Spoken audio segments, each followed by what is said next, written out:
महाप्रसादाच्या आयोजनाबाबत आता एफडीएने कडक नियम जारी केले आहेत. महाप्रसादातून होणारी विषबाधा आणि अन्न दूषित होण्याच्या घटना टाळण्यासाठी आयोजकांना आता नियमांचं काटेकोर पालन करावं लागणार आहे. नियमांचं पालन केलं नाही तर कारवाई होऊ शकते. त्यामुळे महाप्रसादाच्या आयोजनापूर्वी आयोजकांनी एफडीएच्या नियमांचं पालन करणं आता अत्यावश्यक ठरणार आहे. महाप्रसादावर काय नियम लावलेत एफडीएने ते पाहूयात.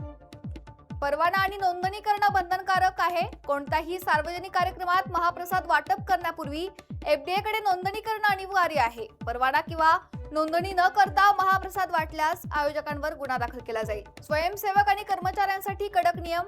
स्वयंपाक करणाऱ्या आणि वाढणाऱ्या सर्वांना डोक्यावर टोपी घालणं सक्तीचं आहे. आजारी व्यक्ती किंवा हातांवर जखमा असलेल्या व्यक्तींना महाप्रसाद बनवण्याच्या कामात सहभागी करून घेता येणार नाहीये.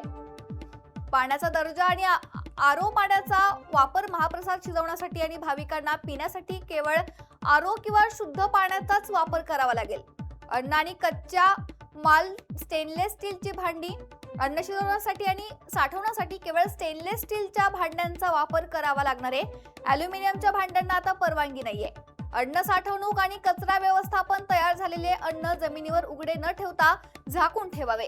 महाप्रसादाच्या ठिकाणी पडणारा कचरा, पत्रावळी, प्लास्टिक कप टाकण्यासाठी झाकण असलेले डबे ठेवावेत आणि त्याची तातडीने विल्हेवाट लावावी.